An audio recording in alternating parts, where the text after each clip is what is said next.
Welcome to our channel real estate king one. మీరు మా YouTube ఛానల్ని కొత్తగా చూస్తున్నట్లయితే సబ్స్క్రైబ్ చేసుకుని బెల్ ఐకాన్ ప్రెస్ చేసుకోండి. మేము పెట్టే వీడియోస్ మొత్తం మీకు నోటిఫికేషన్ వస్తుంటాయి.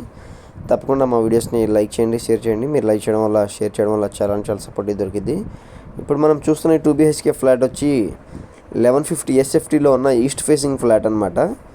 చూస్తున్నారు కదా, మనకు ఉత్తరం వైపు సందులో వచ్చి కామన్ బాత్రూమ్ అయితే వచ్చింది. ఇది వచ్చి డైనింగ్ హాల్ లాగా డిజైన్ చేయించారు. 1150 SFT అండి, 950 ప్లింత్ ఏరియా అయితే వస్తుంది. మనకి 30 స్క్వేర్ యార్డ్స్ రిజిస్ట్రేషన్ ల్యాండ్ అయితే రాస్తున్నారు. ఇది వచ్చి కిచెన్ వ్యూ అనమాట. ఒకసారి కిచెన్ వ్యూ చూడండి. చూస్తున్నారు. ఇప్పుడు మనం బెడ్రూమ్స్ కూడా ఒకసారి చూద్దాం పదండి. ఇది వచ్చి మనకి మాస్టర్ బెడ్రూమ్ అనమాట. దీంట్లో మనకి అటాచ్డ్ బాత్రూమ్ కూడా ఉంది. ఏరియా వచ్చి తాడిగడప డొంక రోడ్ ఏరియా అండి. ఇది మనకి బందర్ రోడ్ నుంచి 1 కిలోమీటర్లో ఉన్న 2 BHK ఫ్లాట్స్ అనమాట. 37 lakhs అయితే దీని కాస్ట్ అయితే చెప్తున్నారు. ఇప్పుడు మనం సెకండ్ బెడ్రూమ్ కూడా చూద్దాం పదండి. పూర్తి వివరాల కోసం తప్పకుండా మా నెంబర్కి అయితే కాంటాక్ట్ చేయండి. మా వీడియోస్ని చూస్తున్నట్లయితే తప్పకుండా మా వీడియోస్ని అందరిలో షేర్ చేయండి. ఇది వచ్చి సెకండ్ బెడ్రూమ్ అనమాట. 2 బెడ్రూమ్స్ కూడా స్పేషియస్గా అయితే ఉన్నాయి. తప్పకుండా మా వీడియోస్ని లైక్ చేయండి, షేర్ చేయడం మర్చిపోకండి.